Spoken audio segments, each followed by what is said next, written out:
us. We're super excited as Omnicom Health Group. Today, this week actually, we welcome Validic as a new partner, and we are excited to be able to help our clients understand wearables and how we insert them and manage them in healthcare communications. And I'm going to turn over to Chris Edwards, who's going to talk about the secret weapon in healthcare. Thanks, Joanne. Thanks, everyone. Great to be here.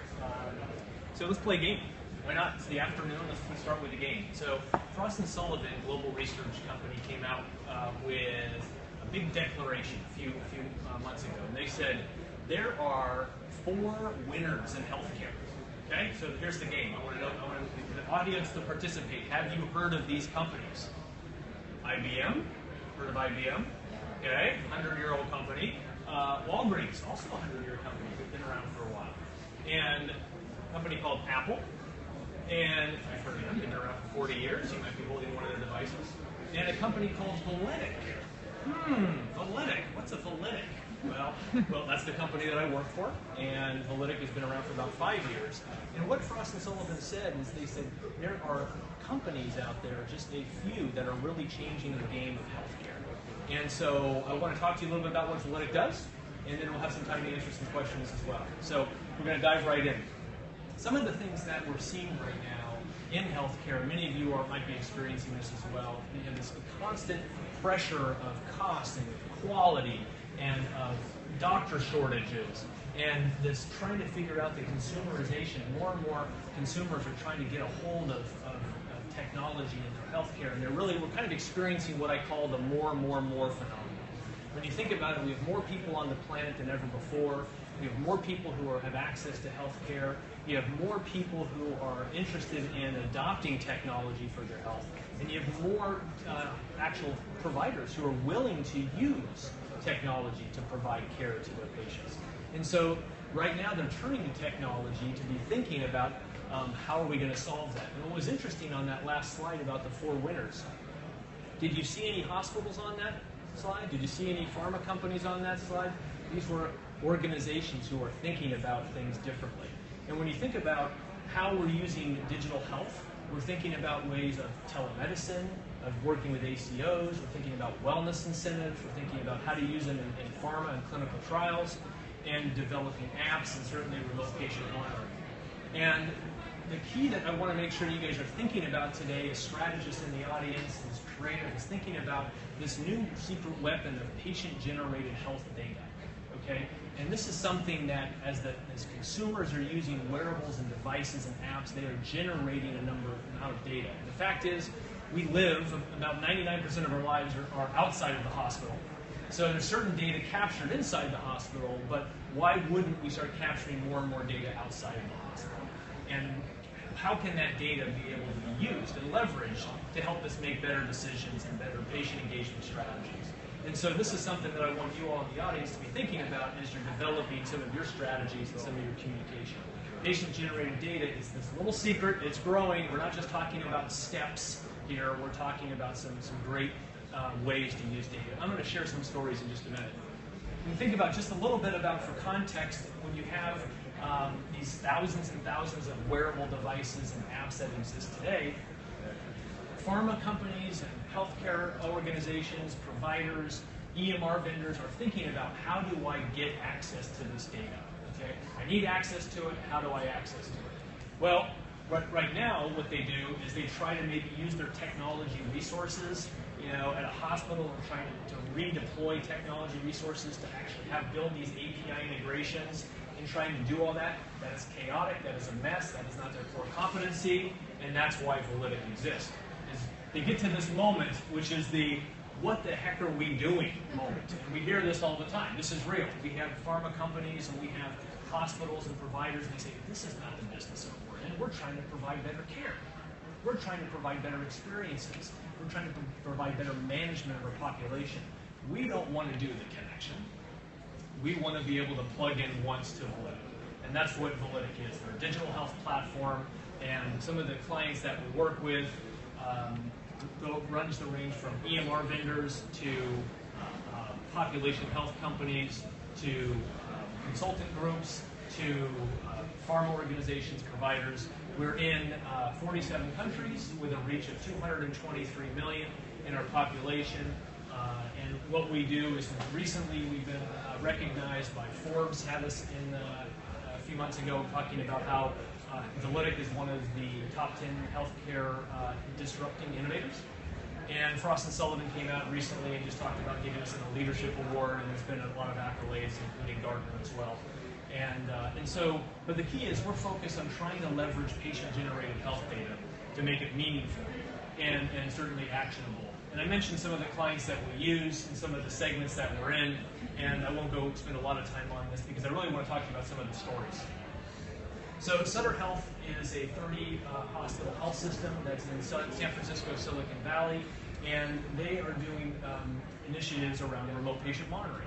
They have patient populations that have heart disease and hypertension, and it is very expensive for them to maintain and care for those populations. And so what they've done is they put together a remote patient monitoring program by providing this subset of the population with an activity tracker, a blood pressure monitor, and a connected weight scale. And then they said, just live your life. Just live your life. And so that data is getting collected. They are in part of a program, so they know their information is being tracked. That data will come through Validic. We will provide some actionable insights into those data points. Sutter Health will actually do some additional layering of data, algorithms on that, which they will then use to be able to triangulate to create patient profiles. And they're finding out that certain patients within these populations that have hypertension and heart disease are more susceptible to certain ways that they behave and act and the drug treatments that they get. And so what can happen, instead of 6 months, in today's healthcare, months and months and months go by, and then Mrs. Smith, who has hypertension, she comes in, the doctor, they have an interaction, they spend time talking about it, and then they say, okay, well then let's figure out a different care management. Now, today's healthcare, now the healthcare of tomorrow, what we're doing with this program is they're seeing the data real time. They're seeing the data, and then that a health coach can actually step in and make a text, a phone call, and say, Mrs. Smith, I realize that your weight is fluctuating, your activity is actually going down, and instead of waiting for 6 months, they're able to have that interaction in real time. So we're starting to see a lot of that. That data can also go into the electronic health record in an easy, digestible way for the providers. And that's a great example of right now. And they're starting to roll this program out, not just with heart disease and hypertension, but with their diabetes population. The next slide is around Kaiser Permanente, and many of you might know them. They have become a bellwether of innovation in the healthcare space. They're a client of ours, and they did something pretty radical a couple of years ago. They said, we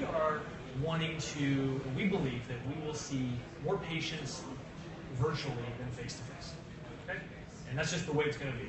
And that caused a little bit of an uproar at the time because so many folks were saying, okay, what Kaiser, do you not care for your patients anymore? You have 9 million members. And no, they do care about them, but they said, hey, we understand where technology is going. We understand the consumerization of healthcare. We understand how the cost dynamics must be done. And so, again, what we've been doing with them is we've been working to take connected devices that actually feed into their e-visits and their appointment settings that they're doing virtually, in their virtual visits. And so they've been able to see actually more engagement than before because they just said, you know what, we realize that it's more convenient for the consumers. They want to be able to interact with the doctors at any time.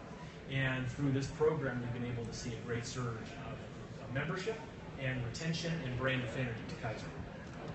So one of the things about, we're talking a lot about at this conference is pharma.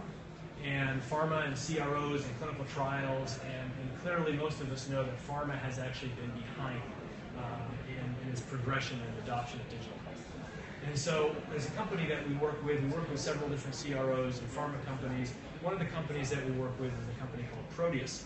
Has anybody heard of Proteus? Okay, so Proteus, for those of you who don't know, Proteus makes an ingestible sensor that is ingested with a pill. It helps with medication adherence. When that sensor hits the stomach, it activates it. It is able to then send and transmit data to a patch that is worn, and that patch is able to show activity, rest, sleep, and therefore that data was able to go to an app on their phone, where the patient is able to see that. That data also is able to be transmitted to a dashboard for the provider, so that they're able to see the readings, they're able to see, and again, you think about it, how this is just so exciting to be a part of this right now. When you think about, now again, 6 months, you don't have to wait 6 months to have this patient come back in. Should we change the dose amounts? And we can do this real time right now. And this is really exciting. This is starting to happen. And this is real. So the last quick example I'll mention is Partners Healthcare. You might know them. They're a huge hospital health system in Boston. And the way that some of the things that they're doing right now, really some very cool things around readmissions. And for those of you who know the dynamics of healthcare, readmissions cost millions and millions and hundreds of millions of dollars when people get to start discharged from the hospital and then have to come back in. And so what we've been doing and seeing what they're doing is they have actually completely done a whole big push on behavior change and listening to their patients and running surveys more. And they actually do an amazing job of actually just internally selling the concept of change management and of patient first. And this has been something that's actually been able to ripple through their organization. They've been a pioneer in connected health for years.